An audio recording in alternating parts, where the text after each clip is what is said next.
¿Por qué un creyente que toma en serio la santidad suele ser llamado fanático, mientras que un creyente tibio, dominado por la comodidad y apenas diferente del mundo, es considerado equilibrado? ¿En qué momento la obediencia ferviente comenzó a parecernos sospechosa y la mediocridad espiritual empezó a presentarse como madurez? La respuesta no consiste en defender todo entusiasmo religioso. No toda pasión procede de una fe sana. Hay personas intensas, obstinadas y ruidosas que creen estar sirviendo a Dios cuando en realidad están defendiendo opiniones humanas sin conocimiento, sin humildad y sin amor.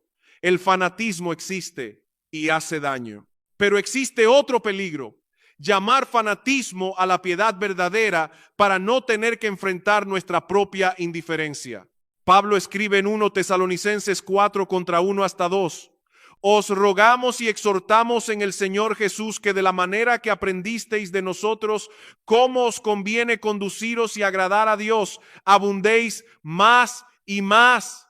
Estas palabras contienen una orden sencilla, pero capaz de reorganizar toda una vida. El creyente ha sido llamado a vivir para agradar a Dios.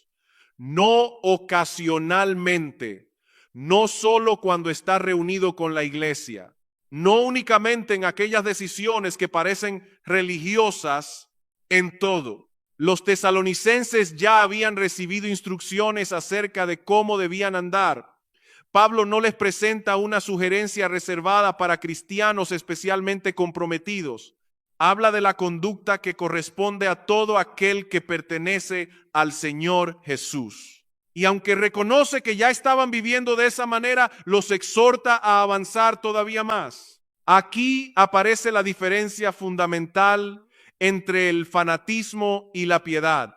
El fanático posee un fervor ciego, se mueve con intensidad, pero ha perdido de vista el propósito. Corre sin saber hacia dónde se dirige y puede atropellar a cualquiera que se interponga en su camino. Su pasión no está gobernada por la verdad revelada, sino por impulsos, tradiciones, prejuicios o interpretaciones personales que ha elevado al nivel de mandamiento divino. La piedad verdadera también es ferviente, pero su fervor está informado por la palabra y dirigido hacia una meta establecida por Dios. El creyente maduro no pregunta simplemente ¿qué puedo hacer para parecer más espiritual? Pregunta ¿qué agrada al Señor? ¿Qué ha revelado Él?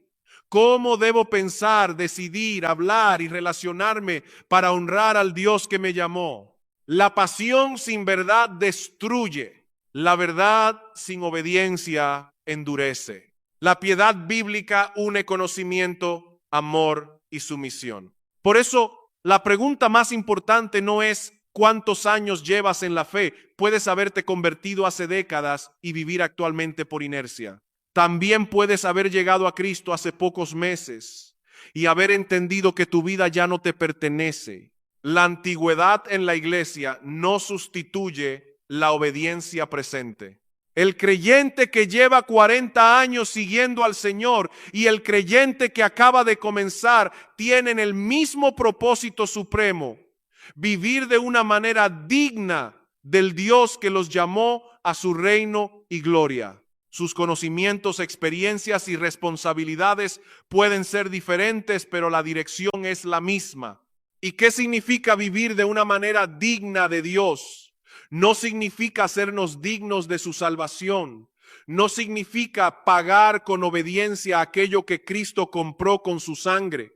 Significa que nuestra conducta debe corresponder a la nueva identidad que hemos recibido por gracia. Hemos sido llamados desde las tinieblas. Hemos sido unidos a Cristo. Hemos sido hechos ciudadanos de un reino eterno. Por tanto, aunque todavía vivimos en un mundo caído, nuestras decisiones deben ser gobernadas por los valores, las prioridades y la gloria de nuestro destino final. El cielo no es solamente el lugar al que esperamos ir, es la patria cuya autoridad ya debe gobernar nuestra vida. Pablo había permanecido poco tiempo en Tesalónica. La persecución obligó a su equipo misionero a marcharse antes de lo deseado.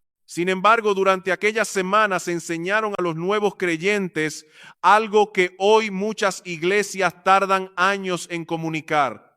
El cristianismo no consiste únicamente en aceptar ciertas doctrinas acerca de Jesús.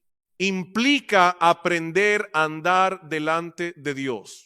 La conversión cambia nuestra relación con el pecado, con el cuerpo, con el dinero, con el trabajo, con la familia, con la iglesia y con el tiempo.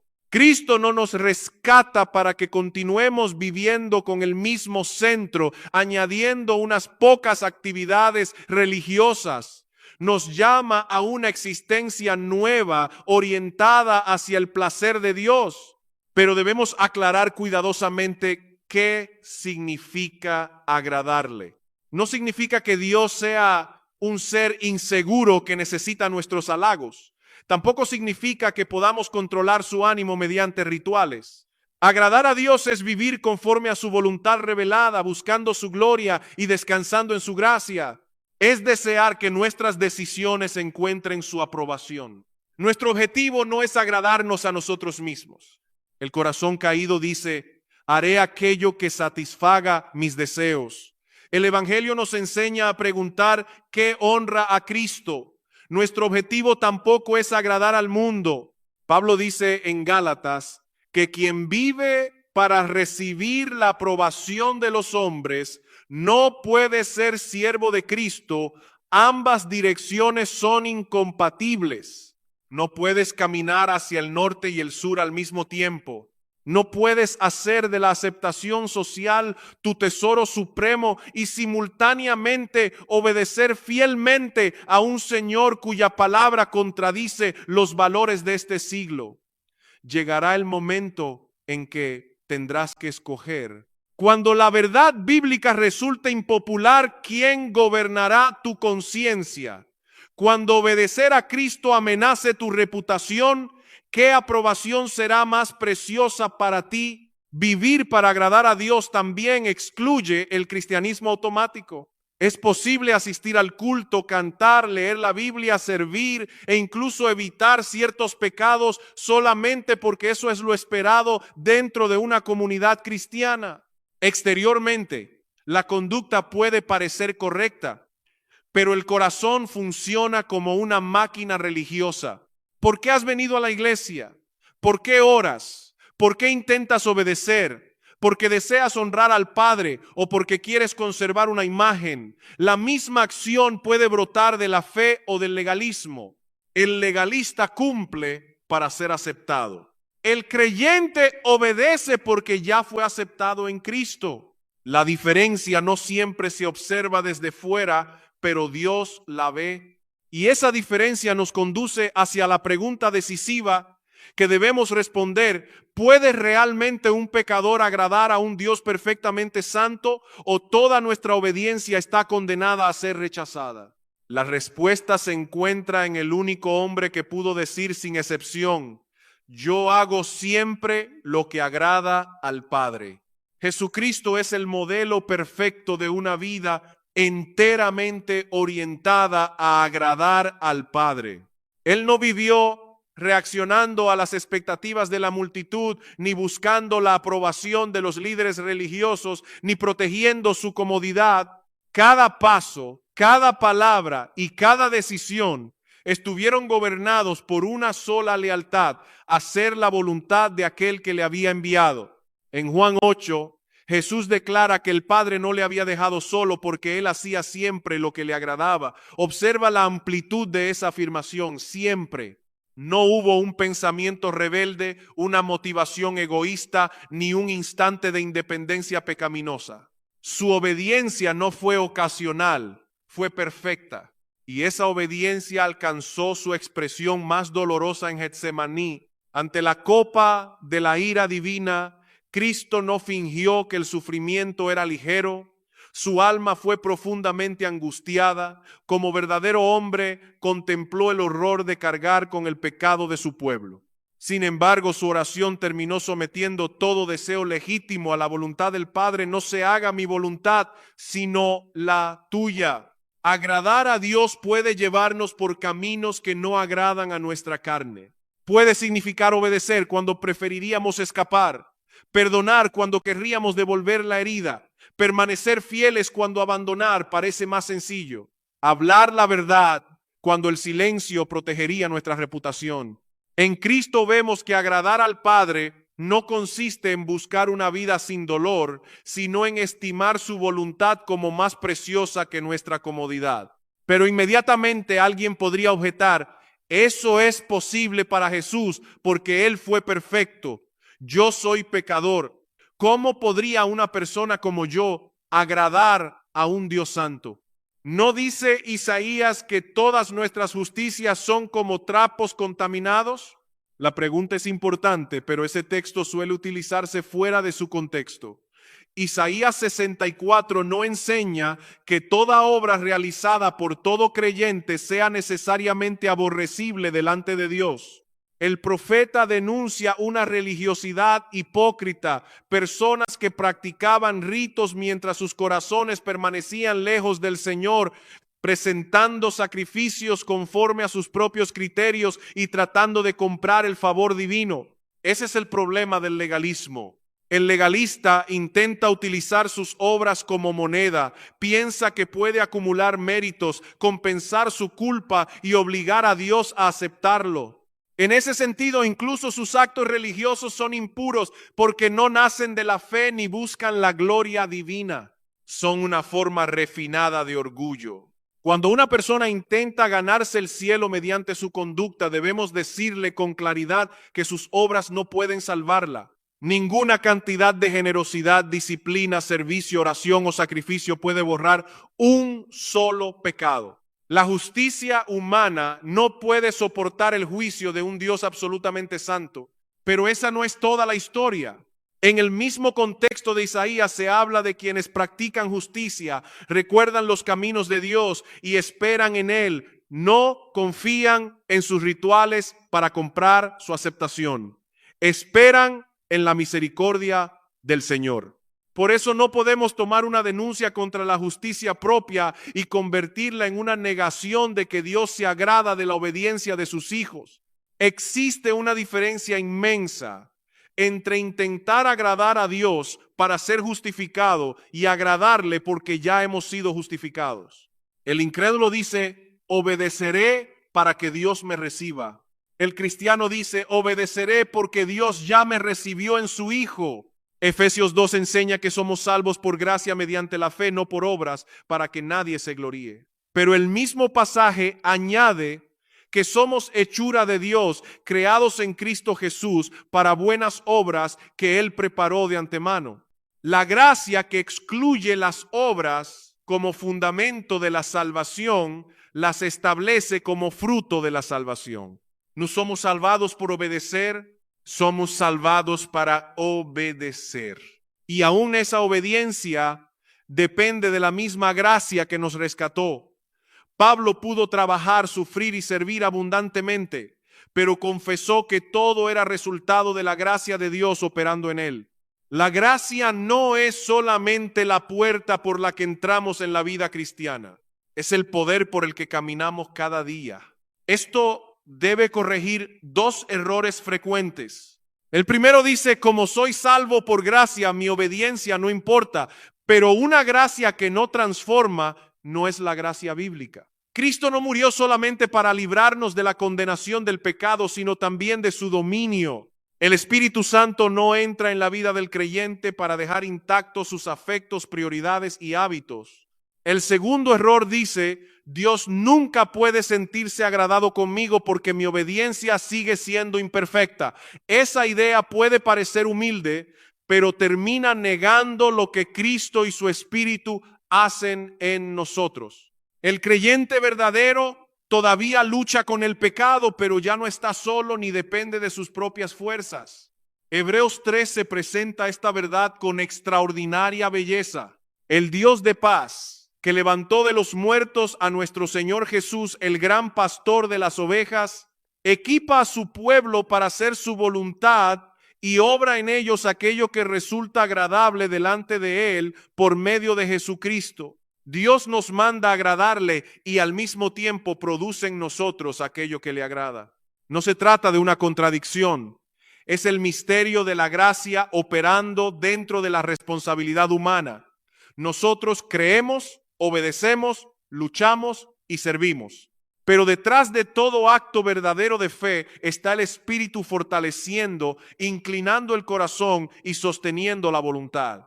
Cristo no solo derramó su sangre para perdonarnos, continúa pastoreándonos, alimenta nuestra fe, corrige nuestros pasos, nos equipa internamente para una obediencia que jamás podríamos producir separados de Él. Por eso puedes agradar a Dios.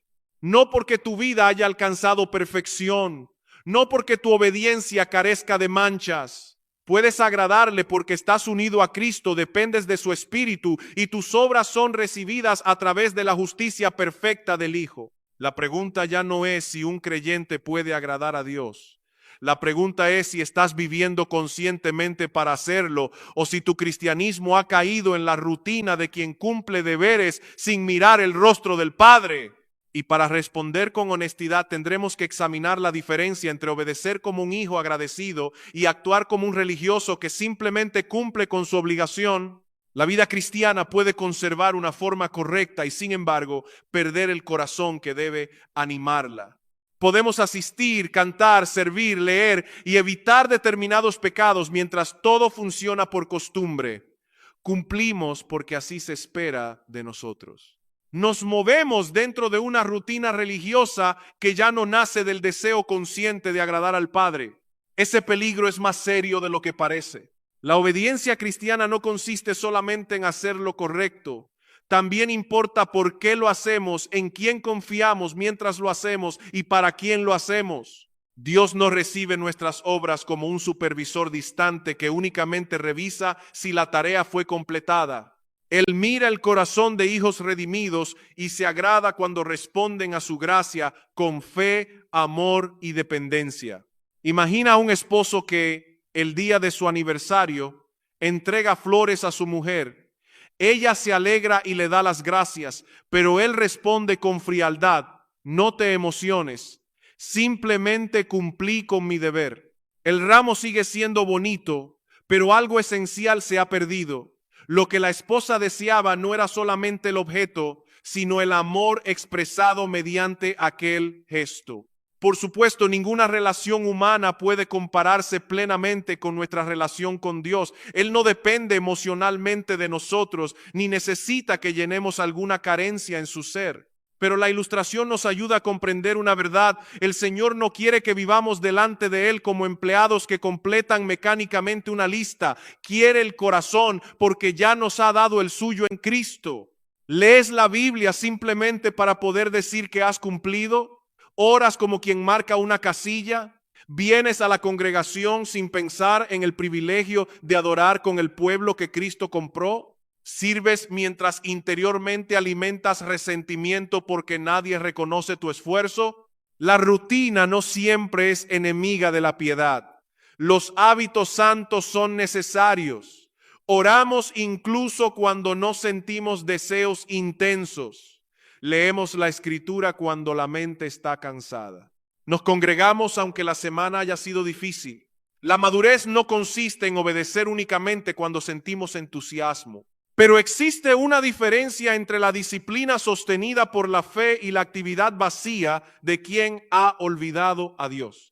El creyente disciplinado puede decir: hoy mi corazón está débil, pero quiero presentarme delante del Padre porque confío en su bondad. El religioso automático dice: haré esto porque debo hacerlo, aunque Dios mismo me resulte indiferente. Uno busca comunión. El otro conserva apariencia. La solución no es abandonar los deberes cristianos hasta que aparezca una emoción perfecta. Eso sería convertir nuestros sentimientos en señores. La solución es llevar el corazón frío delante de Dios, confesar su indiferencia, recordar el Evangelio y pedir al Espíritu que renueve nuestros afectos. No necesitas fingir ante tu Padre. Puedes decirle: Señor, estoy leyendo, pero mi mente se dispersa. Estoy orando, pero mi alma parece seca. Estoy sirviendo, pero noto orgullo y cansancio dentro de mí. Perdóname, límpiame y haz que vuelva a mirar a Cristo. Dios no desprecia esa oración. Agradar a Dios tampoco significa inventar nuestra propia manera de honrarle. El fervor sincero no convierte automáticamente una práctica en obediencia. Nadab y Abiú ofrecieron fuego que Dios no había mandado. Saúl justificó su desobediencia diciendo que había reservado animales para sacrificarlos. En ambos casos, la actividad parecía religiosa, pero no estaba sometida a la palabra. La sinceridad no sustituye la verdad. No agradamos a Dios según lo que a nosotros nos parece hermoso, útil o espiritual.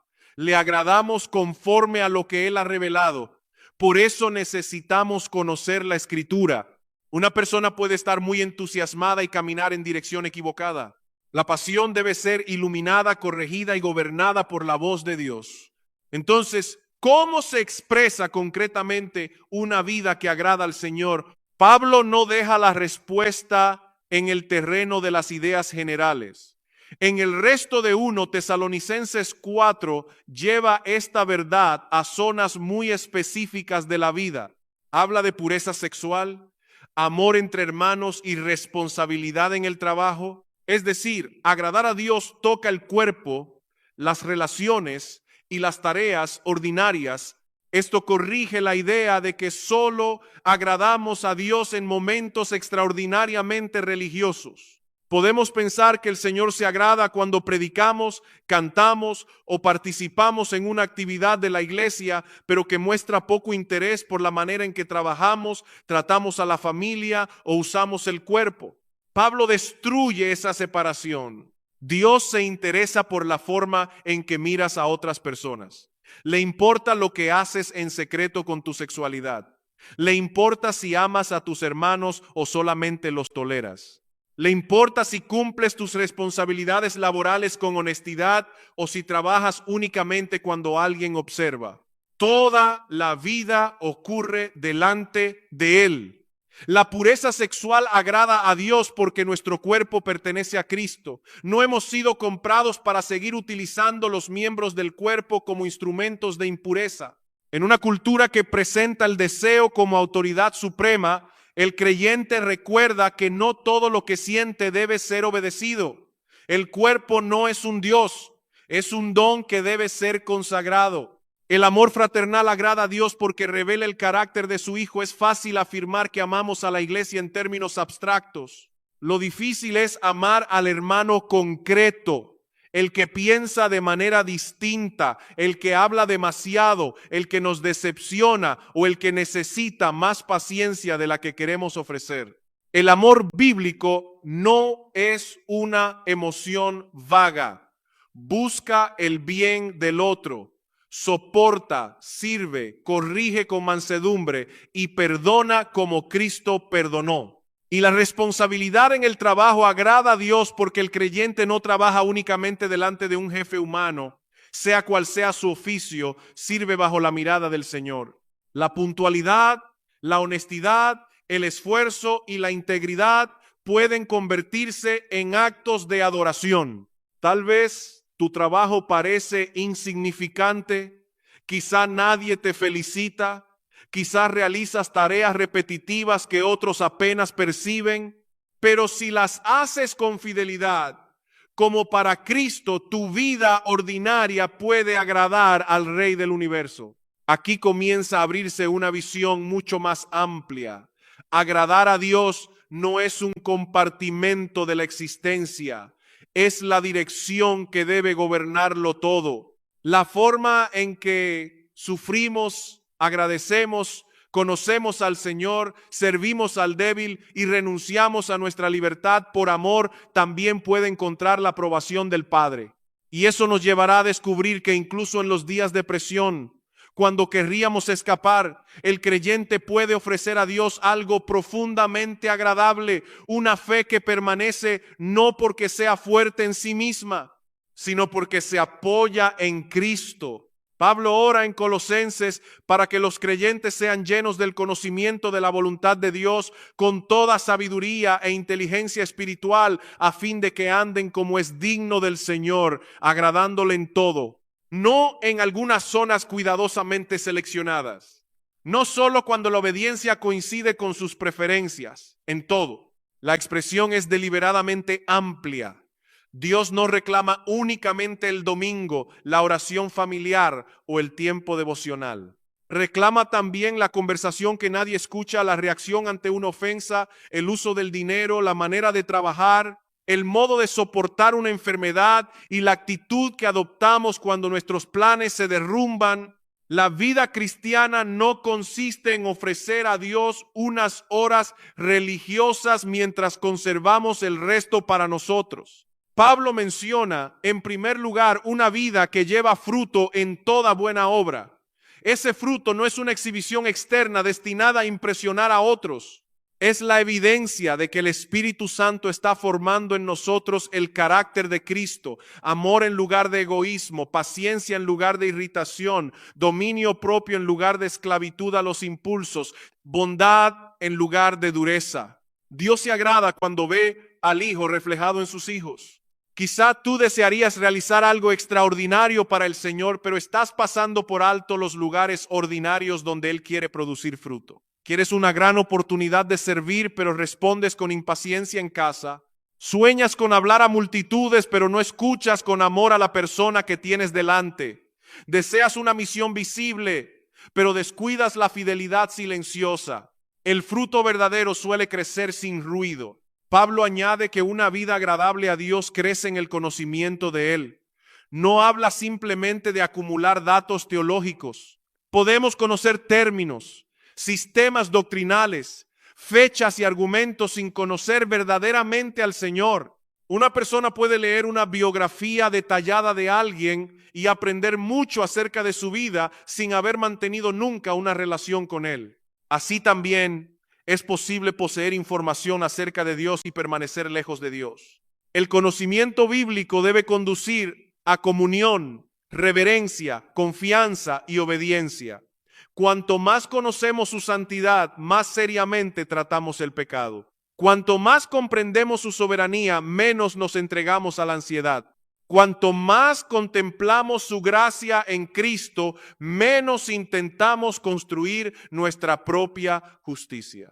La teología que no termina en adoración todavía no ha descendido al corazón. Después Pablo habla de ser fortalecidos con todo poder conforme a la potencia de la gloria de Dios para toda paciencia y perseverancia. Y aquí encontramos algo que quizá no esperamos. Dios se agrada cuando su Hijo soporta la aflicción dependiendo de la fuerza que Él proporciona. No significa que el sufrimiento sea bueno en sí mismo. La enfermedad, la pérdida, la traición y la muerte pertenecen a un mundo quebrantado por el pecado. Tampoco significa que el creyente deba fingir que no le duele.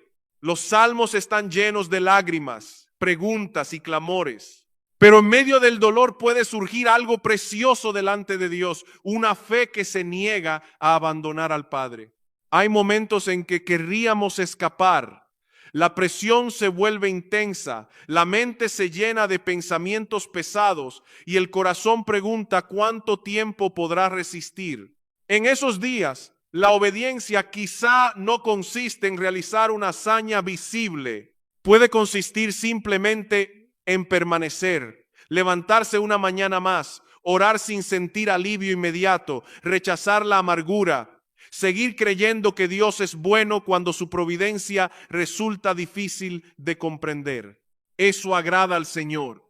No porque tu sufrimiento compre su amor, sino porque la perseverancia producida por el Espíritu manifiesta que Él es más valioso que el alivio inmediato. Cuando dices, Padre, no entiendo este camino, pero no tengo otro refugio fuera de ti, tu fe puede ser temblorosa y aún así preciosa.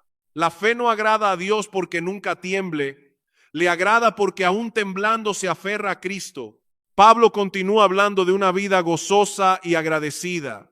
La gratitud cristiana no niega las heridas, no exige sonreír de manera artificial mientras el alma está quebrada. Nace de recordar que por encima de todo lo que podamos perder en este mundo, el Padre nos ha hecho aptos para participar de la herencia de los santos en luz. El creyente puede llorar y dar gracias al mismo tiempo. Puede lamentar una pérdida y reconocer que Cristo permanece. Puede sentir temor y agradecer que su vida está en manos del pastor. Puede atravesar escasez y confesar que posee una herencia incorruptible. La gratitud no depende de que todas las circunstancias resulten agradables, sino de que Dios sigue siendo digno y sus promesas permanecen firmes. La Escritura extiende esta verdad a muchas otras áreas. Romanos 12 nos llama a presentar el cuerpo como sacrificio vivo, santo y agradable a Dios en respuesta a sus misericordias. No entregamos el cuerpo para comprar misericordia. Lo ofrecemos porque ya la hemos recibido. Romanos 14 enseña que Dios se agrada cuando un creyente limita voluntariamente su libertad para no hacer caer a un hermano débil. Podría ejercer su derecho, pero el amor le lleva a renunciar. En un mundo que pregunta constantemente, ¿qué tengo derecho a hacer? El cristiano pregunta, ¿qué edificará al otro? Cristo no vivió para agradarse a sí mismo. Si hubiera protegido su comodidad, no habría descendido, servido, ni ido a la cruz. Nuestra salvación existe porque el Hijo prefirió la voluntad del Padre y el bien de pecadores indignos antes que su propia comodidad. Por eso, mirar a Cristo transforma la forma en que usamos la libertad. Los hijos agradan al Señor cuando obedecen a sus padres en todo lo que no contradice la palabra. El creyente agrada a Dios cuando camina en comunión con Él como Enoc, viviendo cada jornada bajo la conciencia de su presencia. El pastor agrada a Dios cuando predica fielmente la Escritura sin convertir la aprobación humana en su meta. El cristiano agrada al Padre cuando hace el bien y comparte con quien tiene necesidad. Confiar y obedecer. En esas dos palabras puede resumirse mucho de una vida agradable a Dios. Pero quizá todavía piensas, mi fe es demasiado débil, mi obediencia está llena de imperfecciones. ¿Cómo podría el Padre mirar con agrado algo tan incompleto? Esa pregunta no se responde rebajando la santidad de Dios ni fingiendo que nuestras faltas carecen de importancia. Se responde recordando nuestra unión con Cristo. Dios no recibe al creyente como un juez que examina a un extraño aislado. Lo recibe como Padre, porque ese creyente está unido al Hijo amado. Y el Padre no contempla la obediencia imperfecta de sus hijos separada de la justicia perfecta de Jesús. Esto no nos autoriza a ofrecerle negligencia. Nos llama a entregarle toda la vida. Pero lo hacemos sabiendo que Cristo cubre nuestras imperfecciones y presenta nuestros sacrificios espirituales como aceptables delante del Padre. Y cuando esta seguridad entra verdaderamente en el corazón, no produce conformismo, produce un deseo creciente. Porque el creyente que ya sabe que es amado no quiere permanecer donde está, quiere abundar más y más. El creyente no obedece desde la inseguridad de quien intenta convencer a Dios para que le ame. Obedece desde la seguridad de haber sido recibido en el Hijo amado. Esa diferencia transforma por completo la vida cristiana. Muchos imaginan al Padre como un examinador severo que observa cada intento con desagrado, esperando encontrar el más pequeño error para rechazarlo todo. Piensan que Dios mira sus oraciones débiles, sus cantos imperfectos y sus esfuerzos incompletos diciendo, esto no es suficiente. Como consecuencia, viven bajo una presión constante, intentando alcanzar un nivel que finalmente les permita sentirse aceptados. Pero ese no es el Evangelio. Dios no espera que alcances la perfección de Cristo para después unirte a Él. Te une a Cristo por la fe y te reviste de la perfección que nunca podrías producir. La justicia del Hijo es contada como tuya. Desde esa posición de gracia, el Espíritu comienza a transformar tu vida y a producir una obediencia real, aunque todavía imperfecta.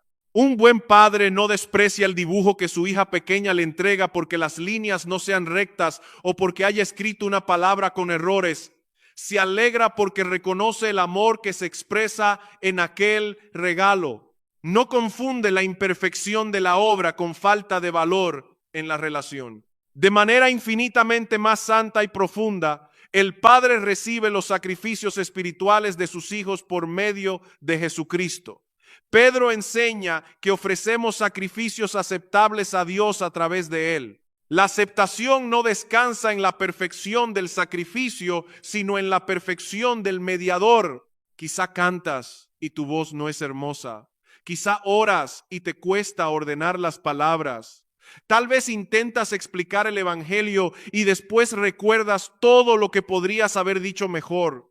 Quizás sirves a alguien y descubres orgullo mezclado con tus mejores intenciones.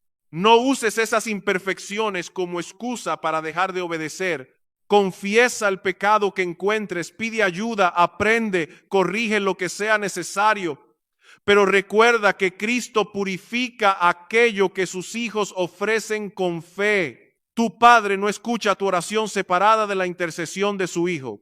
No recibe tu servicio aislado de la justicia de Jesús. Esto no significa que podamos darle a Dios cualquier cosa con indiferencia. La gracia no convierte la negligencia en adoración. No podemos decir, como Cristo cubre mis imperfecciones, ofreceré al Señor lo que me sobre. El creyente que comprende el precio de su redención desea entregar toda su vida. La seguridad no disminuye la entrega, la hace posible. Cuando intentas obedecer para conseguir aceptación, cada fracaso amenaza con destruirte. Cuando obedeces porque ya eres aceptado, puedes reconocer tus fallos sin huir del Padre. La cruz te permite arrepentirte con honestidad porque ya no necesitas proteger una imagen de justicia propia. Por eso la vida cristiana no debe estar gobernada por el miedo servil. El Hijo respeta la autoridad del Padre, toma en serio su disciplina y teme deshonrarle, pero no vive como un esclavo esperando ser expulsado de la casa por cada tropiezo. Se acerca, confiesa y aprende a caminar. Algunos creyentes viven tristes porque poseen una visión distorsionada de Dios. Lo imaginan como un padre irritable, difícil de complacer, que exige mucho, comprende poco y mira con sospecha cada movimiento. Esa imagen no procede de la Escritura.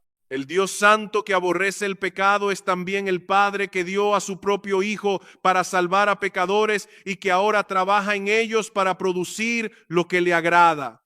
No minimice su santidad, pero tampoco disminuya su gracia. El Padre que te llama a obedecer es el mismo que te ha dado su Espíritu. El pastor que marca el camino es quien sostiene a las ovejas.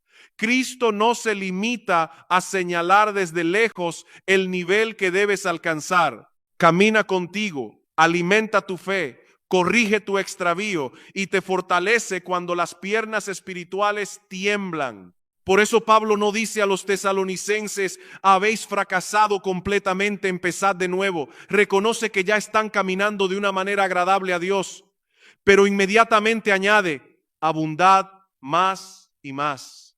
Aquí encontramos la segunda gran enseñanza del pasaje. Agradar a Dios no es una meta estática, es una dirección de crecimiento continuo. Los tesalonicenses eran creyentes ejemplares. Habían recibido el evangelio en medio de oposición, mostraban amor, perseveraban en la esperanza y habían llegado a ser modelo para otras iglesias. Sin embargo, Pablo no les permite convertir el progreso pasado en una cama donde descansar. Ya estáis caminando bien, les dice, ahora caminad más. Ya amáis a los hermanos, amad todavía más. Ya habéis aprendido a obedecer, profundizad en esa obediencia. Que vuestra piedad no sea apenas suficiente, que desborde. La vida cristiana no conoce una graduación anticipada. Mientras permanezcamos en este cuerpo, habrá pecado que mortificar, verdad que aprender, amor que ensanchar y áreas que someter al señorío de Cristo. Ningún creyente puede mirar su vida y decir honestamente, ya he llegado, ya amo como Jesús. Ya sirvo con perfecta humildad. Ya no necesito crecer. La meta es parecernos a Cristo. y esa meta no será plenamente alcanzada antes de la gloria. Esto no debe producir desesperación, sino dirección. Dios no te llama a contemplar obsesivamente cuánto te falta, te llama a mirar al Hijo y seguir avanzando. La santificación no ocurre mirando constantemente nuestras heridas, sino contemplando la gloria de Cristo en la palabra y siendo transformados por el Espíritu. Tal vez has avanzado mucho desde tu conversión. Pecados que antes te dominaban ya no gobiernan de la misma manera. Has aprendido a orar, a servir, a amar la iglesia y a soportar pruebas. Da gracias a Dios. Reconoce su obra, pero no conviertas el testimonio de ayer en sustituto de la obediencia de hoy. También puede ocurrir lo contrario. Quizá miras atrás y ves años desperdiciados, caídas repetidas y oportunidades perdidas. No puedes cambiar lo que ha quedado detrás, pero tampoco debes permitir que el pasado te encadene. El Evangelio te llama a arrepentirte, levantarte y extenderte hacia lo que está delante. Pablo mismo, después de años de ministerio, sufrimiento y servicio, confesaba que todavía no había alcanzado la meta. Cristo le había tomado para un propósito y él corría para abrazar aquello para lo cual había sido alcanzado. No era fanatismo, era cristianismo. Pero para comprender la fuerza de esa carrera debemos preguntar qué significa exactamente abundar más y más sin caer en ansiedad, competición espiritual o activismo agotador. Porque crecer no consiste en correr más deprisa en cualquier dirección. Consiste en avanzar con los ojos puestos en Cristo hacia el propósito para el cual Él nos tomó. Abundar más y más no significa vivir bajo una presión nerviosa intentando demostrar constantemente que somos mejores cristianos que los demás. Tampoco significa llenar la agenda de actividades religiosas hasta que el alma quede agotada. El crecimiento bíblico no se mide solamente por cuánto hacemos, sino por cuánto de Cristo gobierna aquello que hacemos. Puede haber mucha actividad y poco fruto. Una persona puede asistir a todas las reuniones, aceptar cada responsabilidad, hablar constantemente de doctrina y sin embargo seguir siendo impaciente en casa, orgullosa en sus relaciones y resistente a la corrección. El movimiento no siempre es madurez. A veces corremos mucho porque no queremos detenernos delante de Dios y permitir que su palabra examine el corazón. Pablo utiliza la imagen de una carrera, pero no de una carrera desordenada. Él sabe hacia dónde va. Cristo le tomó para un propósito y toda su existencia está siendo orientada hacia esa meta. No corre para obtener la aceptación de Dios. Corre porque ya ha sido alcanzado por la gracia. Ese orden es esencial. Cristo nos toma primero. Después nosotros corremos. La gracia precede al esfuerzo, sostiene el esfuerzo y garantiza que el esfuerzo no sea inútil. Si inviertes ese orden, la vida cristiana se convierte en esclavitud. Intentas correr para que Cristo te acepte, servir para que Dios te ame y mejorar para no ser rechazado. Cada tropiezo se transforma entonces en una amenaza contra tu identidad. Cada comparación alimenta orgullo o desesperación.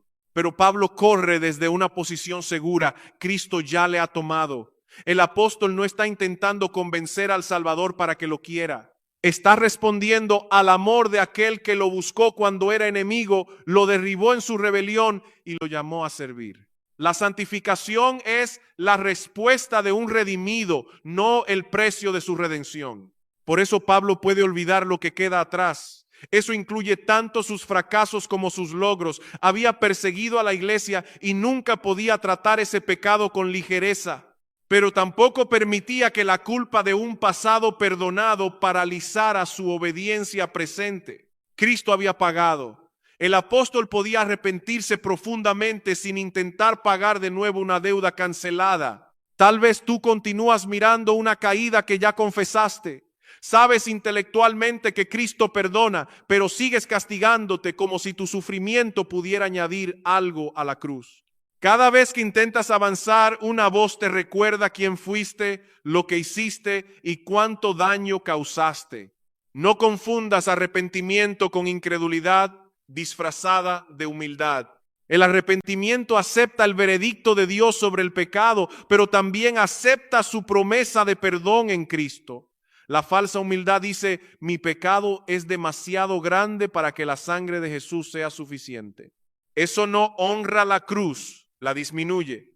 Olvidar lo que queda atrás tampoco significa despreciar las lecciones aprendidas. Significa negarse a vivir encadenado a aquello que Cristo ya trató. El pasado puede instruirte, pero no debe gobernarte. Puede mantenerte humilde, pero no debe impedirte correr. También debemos olvidar los logros pasados como fundamento de nuestra confianza. Algunos creyentes no viven atrapados por sus fracasos, sino por sus victorias.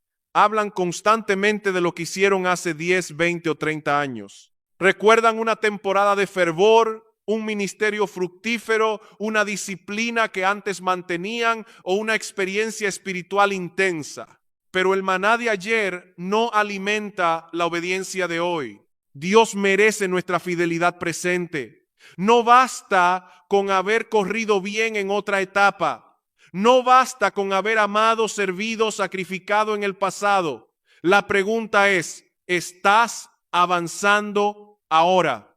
¿Está creciendo tu semejanza con Cristo? ¿Tu corazón se está volviendo más sensible a la palabra, más generoso, más paciente y más dispuesto a obedecer? El crecimiento cristiano no siempre será espectacular. Muchas veces ocurre como el crecimiento de un árbol, lento, silencioso y casi imperceptible de un día para otro. Pero con el paso del tiempo aparecen raíces más profundas, ramas más fuertes y fruto más abundante. No desprecies el crecimiento lento. Tal vez sigues luchando con un pecado que antes te dominaba completamente, pero ahora lo reconoces antes, lo confiesas con mayor sinceridad y buscas ayuda en lugar de esconderte. Quizá todavía sientes temor, pero ya no tomas todas tus decisiones bajo su control. Tal vez tu amor parece pequeño, pero estás aprendiendo a escuchar, perdonar y servir donde antes solo exigías. Da gracias por esas evidencias de gracia y sigue avanzando. La santificación no es una línea perfectamente recta. Hay temporadas de progreso visible y otras en las que Dios parece estar trabajando bajo la superficie. Habrá tropiezos, correcciones y momentos en los que descubrirás pecados que antes ni siquiera veías. Eso no siempre significa que estés retrocediendo. A veces significa que la luz ha penetrado más profundamente. Una habitación puede parecer limpia mientras permanece en penumbra. Cuando entra la luz del sol, el polvo se vuelve visible. La luz no creó la suciedad, la reveló. De la misma manera, cuanto más cerca caminamos de Dios, más conscientes somos de nuestra necesidad de gracia. El creyente inmaduro suele sentirse impresionado consigo mismo. El creyente que crece comienza a comprender cuánto le falta para parecerse a Cristo. Pero esa conciencia no debe llevarnos a la desesperación, sino a una dependencia más profunda. No corremos solos. El Espíritu produce en nosotros el querer y el hacer. La palabra dirige nuestros pasos. La iglesia nos anima, corrige y sostiene. Los medios de gracia no son rituales vacíos, son provisiones del Padre para que sus hijos continúen avanzando. Por eso no puedes crecer aislado. Necesitas escuchar la predicación, participar de la comunión, recibir corrección y permitir que otros conozcan tus luchas. El individualismo espiritual parece fuerte, pero normalmente oculta orgullo o miedo. La oveja que se aparta del rebaño no demuestra madurez, se vuelve vulnerable. Agradar a Dios incluye aprender a caminar con su pueblo. Y aquí debemos volver al principio. Algunos llamarán fanatismo a esta seriedad. Dirán que no hace falta tomar tan en serio la pureza, la oración, la iglesia, el servicio o la lucha contra el pecado. Hablarán de equilibrio cuando en realidad quieren decir comodidad. Pero Pablo no presenta la carrera como una opción para cristianos extraordinarios. Es la vida normal de quienes han sido alcanzados por Cristo. No corremos para ser superiores. Corremos porque Él es digno. No corremos para comprar una corona. Corremos porque el Rey ya nos ha dado su justicia. Y cuanto más comprendemos esa gracia, más profundamente deseamos agradar al Padre. Sin embargo, todavía queda una verdad que debemos mirar de frente. Correr bien requiere disciplina, renuncia y una vigilancia seria. Porque nadie alcanza la meta alimentando aquello que compite con Cristo por el gobierno del corazón. Correr bien exige disciplina. No porque la disciplina tenga poder para salvarnos, sino porque el corazón humano continúa siendo vulnerable a innumerables distracciones. Aunque el creyente ha recibido una nueva vida, todavía habita en un mundo que compite por sus afectos y lleva dentro de sí deseos que deben ser sometidos diariamente al señorío de Cristo. Pablo compara la vida cristiana con una carrera. Todos los corredores entran en la pista, pero no todos corren con la misma seriedad. Algunos avanzan con los ojos puestos en la meta, otros pierden el ritmo, se distraen con el público o cargan pesos innecesarios. La pregunta apostólica no es simplemente si comenzaste a correr, es cómo estás corriendo ahora. Corred de tal manera que obtengáis el premio. Pablo no está enseñando que solo un cristiano será salvo. Utiliza la intensidad del atleta que compite como si todo dependiera de alcanzar la meta. No participa de manera casual. No entra en la carrera para ocupar espacio. Cada músculo, cada respiración y cada decisión están orientados hacia la línea final.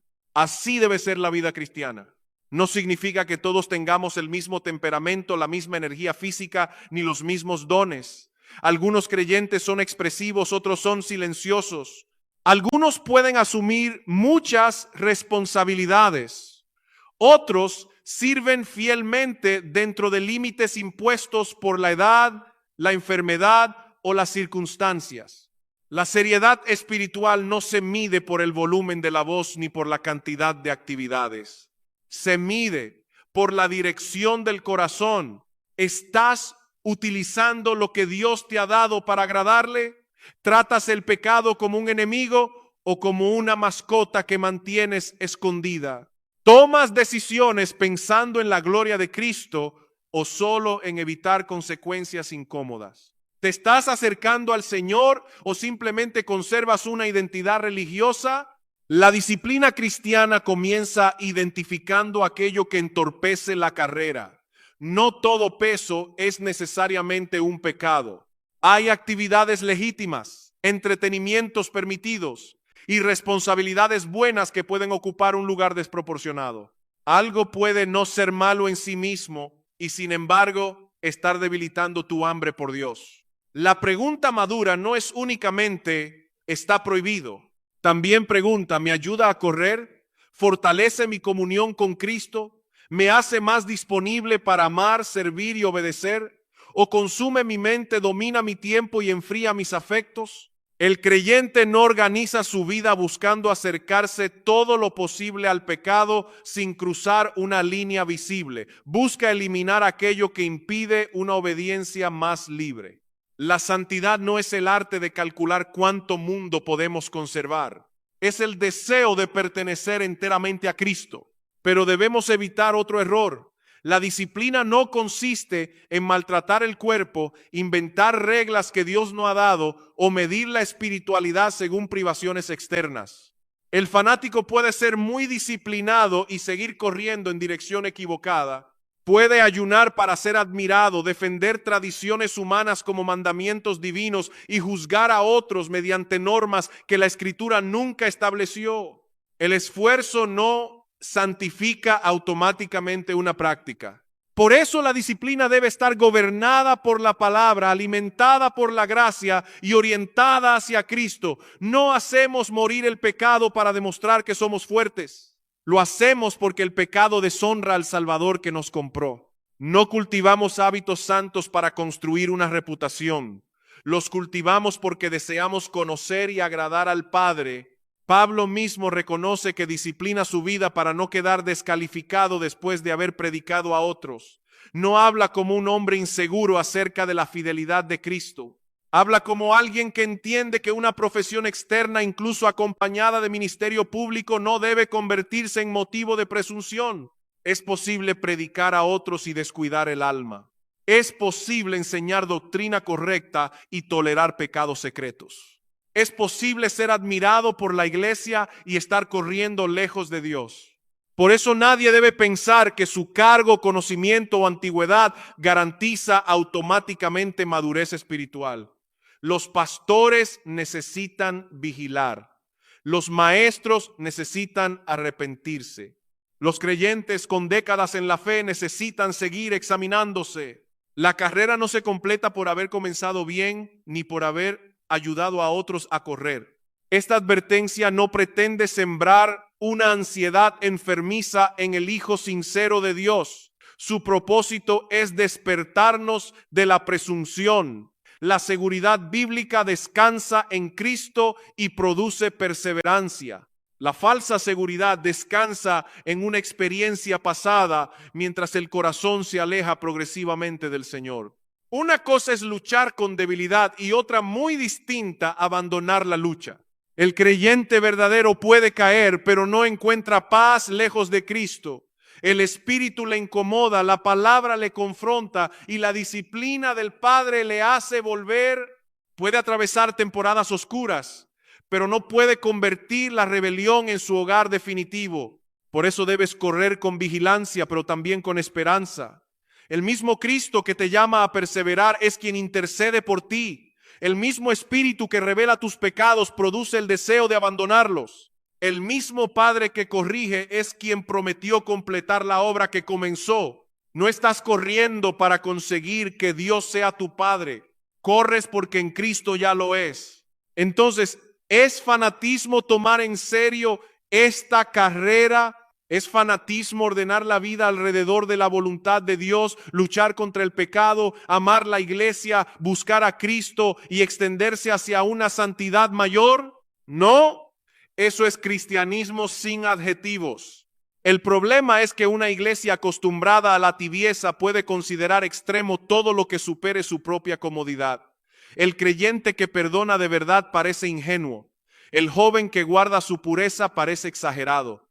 La persona que prioriza la congregación parece desequilibrada. El cristiano que renuncia a una ventaja para no deshonrar a Dios parece fanático. Pero quizá la pregunta correcta no sea si esa persona se toma la fe demasiado en serio. Quizá debamos preguntarnos si nosotros la estamos tomando con la seriedad que merece. Cristo no nos tomó para una existencia cómoda y sin dirección. Nos tomó para que fuéramos conformados a su imagen. Y mientras quede orgullo que humillar, egoísmo que mortificar, amor que ensanchar y obediencia que aprender, la carrera continúa. Por eso Pablo extiende el pecho hacia la meta, no mira atrás para admirar cuánto ha avanzado, mira adelante porque sabe quién le espera al final. Y en la última parte tendremos que contemplar esa verdad que sostiene toda la carrera. No intentamos impresionar a Dios con nuestro rendimiento. Cristo ya ha presentado delante del Padre la obediencia perfecta que nosotros jamás podríamos ofrecer. Desde esa justicia recibida y no desde el miedo al rechazo, corremos para parecernos cada vez más al Hijo amado. No corremos para impresionar a Dios. Corremos porque Cristo ya presentó delante del Padre la obediencia perfecta que nosotros nunca podríamos ofrecer. Esa verdad no debilita la carrera, la libera del orgullo, del miedo y de la desesperación. Muchos creyentes viven como si cada día tuvieran que convencer a Dios de que merece la pena conservarlos dentro de su familia. Cuando obedecen, se sienten aceptados. Cuando tropiezan, imaginan que el Padre se aleja. Su relación con Dios sube y baja conforme a la calidad de su rendimiento espiritual. Pero el Evangelio anuncia algo mucho más firme. El creyente ha sido unido a Jesucristo. Su culpa fue puesta sobre el Hijo en la cruz y la justicia perfecta del Hijo le ha sido contada por medio de la fe. Dios no examina nuestro expediente esperando descubrir si hemos alcanzado la nota necesaria. Nos recibe sobre la base de la obra consumada de Cristo. Nuestra desobediencia fue cargada sobre Él. Su obediencia es acreditada a nosotros. Por eso Jesús murió. No vino solamente a inspirarnos para que viviéramos mejor. Vino a ocupar el lugar de pecadores que jamás podrían satisfacer por sí mismos la justicia divina. En el Calvario recibió el juicio que merecíamos y ahora todos los que confían en Él son revestidos de una justicia que no produjeron. Descansar en esa justicia no significa abandonar la santidad. Significa buscar la santidad desde el único fundamento correcto. El legalista obedece esperando conseguir una posición delante de Dios. El creyente obedece desde la posición que ya recibió en Cristo. El primero trabaja para obtener amor, el segundo trabaja porque ha sido amado. El primero teme que cada fracaso destruya su identidad. El segundo confiesa su pecado, recibe corrección y continúa corriendo porque sabe que su identidad está escondida en el Salvador. Por eso no debes intentar impresionar al Padre. Cristo ya le agradó perfectamente en tu lugar. Tú no puedes añadir nada a la suficiencia de su obediencia. Pero precisamente porque has sido recibido gratuitamente, ahora puedes entregarte sin reservas a una vida que busque agradar a Dios. La gracia no dice, como Cristo lo hizo todo, tu vida ya no importa. La gracia dice, como Cristo lo hizo todo para salvarte, toda tu vida ahora le pertenece. Pablo pide a los tesalonicenses que abunden más y más. No les manda crecer para que lleguen a ser hijos de Dios, sino porque ya pertenecen a la familia. No los amenaza con expulsarlos por cada imperfección. Los llama a avanzar conforme a la dignidad del reino y de la gloria a los que fueron llamados. Ese llamamiento llega también hasta nosotros. No importa si llevas décadas en la fe o si acabas de comenzar. No importa si has servido públicamente o si tu obediencia permanece casi invisible. El propósito es el mismo: vivir intencionalmente para agradar al Señor en todo. En la manera de tratar a tu cónyuge, en la forma de hablar a tus hijos, en la pureza de tus pensamientos cuando nadie observa, en la responsabilidad con la que trabajas, en el uso de tu libertad, en la paciencia con el hermano difícil, en la perseverancia durante una prueba que no elegiste, en el modo en que recibes corrección, en la gratitud con la que utilizas los dones de Dios. Toda la vida puede convertirse en una respuesta de adoración. Pero no olvides que el crecimiento no consiste solamente en hacer más, consiste en parecerse más a Cristo. Puedes multiplicar actividades y seguir alimentando orgullo. Puedes adquirir información bíblica y continuar siendo áspero. Puedes hablar de santidad mientras tratas sin misericordia a quienes luchan. La evidencia más profunda de madurez no es que los demás queden impresionados contigo, es que empiecen a ver algo del carácter de Jesús en ti. Más verdad sin crueldad, más firmeza sin orgullo, más pureza sin superioridad, más servicio sin necesidad de reconocimiento, más paciencia en la aflicción, más amor por la iglesia, más dependencia del Espíritu. Eso agrada al Padre. Contemplar la obra de su Hijo reproduciéndose en sus hijos. Y como esa semejanza no será completa en este lado de la gloria, nadie puede permitirse la comodidad espiritual. Siempre habrá un paso más de obediencia, un pecado que confesar, una relación que restaurar, una verdad que abrazar y una zona del corazón que someter a Cristo. No mires el progreso ajeno para medir tu fidelidad. La carrera no consiste en superar a otro creyente. Mira a Jesús. Él es la meta, el modelo y la fuerza. Si has avanzado, da gracias. Si has caído, arrepiéntete. Si estás cansado, busca fortaleza en el gran pastor. Si estás frío, vuelve a contemplar la cruz. Si estás orgulloso, recuerda que todo lo que tienes lo recibiste. Si estás desanimado, recuerda que aquel que comenzó la obra no abandonará a los suyos. Quizá tu obediencia te parece pequeña. Tal vez sientes que tu fe apenas puede sostenerse. El Padre conoce tu fragilidad. No espera recibir de ti la perfección de Cristo, porque esa perfección ya te fue concedida en el Hijo. Pero sí te llama a caminar con sinceridad, confianza y dependencia. Una obediencia imperfecta ofrecida por medio de Cristo puede agradar verdaderamente a Dios, no porque la imperfección se haya vuelto santa, sino porque el mediador santifica los sacrificios de su pueblo. El creyente no se presenta solo, Cristo intercede, Cristo limpia, Cristo sostiene, Cristo completa aquello que aún falta. Por tanto, deja de vivir en automático. No ores únicamente porque debes hacerlo, busca al Padre. No leas la Biblia solo para completar una tarea, escucha la voz del Señor. No vengas a la iglesia solamente por costumbre. Reúnete con el pueblo que Cristo compró. No sirvas para recibir aplausos. Sirve porque el Rey es digno. No luches contra el pecado para demostrar tu fuerza. Lucha porque perteneces a aquel que te liberó. Y no confundas esta entrega con fanatismo. Vivir para agradar a Dios no es una forma extrema de cristianismo reservada para unos pocos. Es el cristianismo normal. Es la respuesta razonable de quien ha sido escogido por el Padre, redimido por el Hijo y vivificado por el Espíritu. El mundo puede llamarlo exageración. Una iglesia tibia puede considerarlo innecesario. Pero cuando has contemplado la misericordia de Dios en Cristo, la verdadera exageración sería entregarle solo una parte de tu vida. Él te amó hasta la cruz. Él cargó tu condenación. Él te dio su justicia. Él puso su espíritu en ti. Él te llevará hasta la gloria. Por eso corre, no para comprar el premio, sino porque Cristo te ha tomado. Olvida lo que queda atrás. Extiéndete hacia lo que está delante. Abunda más y más en fe, amor, pureza, servicio y conocimiento del Señor. No existe una vida más plena que aquella que encuentra su centro en agradar a Dios, no porque esté libre de lágrimas, sino porque incluso las lágrimas tienen propósito cuando son derramadas delante del Padre. No porque evite la cruz, sino porque sigue al Cristo que atravesó la cruz y venció. Vive para agradarle.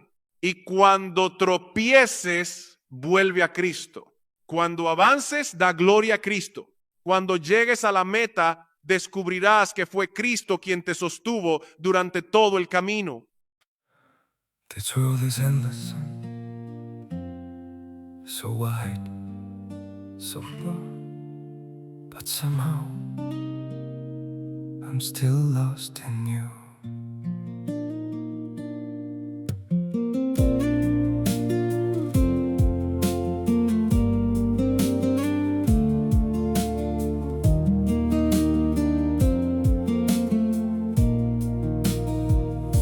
The streets are full of moving shadows, countless places I could go.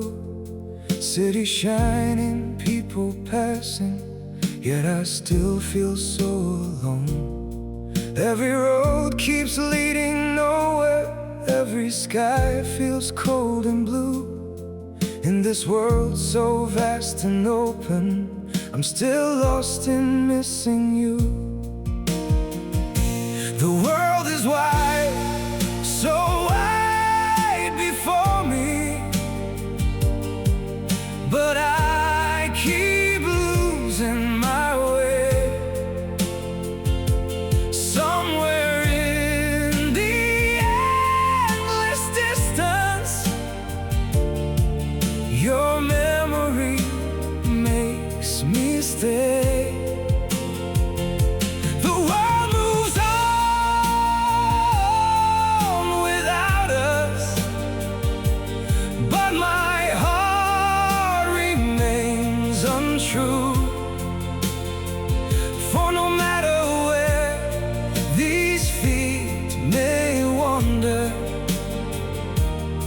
I'm still lost in missing you. I have tried to outrun silence, tried to leave your ghost behind, but your name still echoes softly through the corners of my mind. The world is wide, so wide before me, but I keep losing my way. Somewhere in the endless distance, your memory makes me stay. The world moves on without us, but my heart remains untrue. For no matter where these feet may wander, I'm still lost in missing you. Maybe someday I'll stop searching for your face in every crowd, but until that day, this broken heart will keep calling your name out. The world is wide, so wide before me, but I keep losing my way.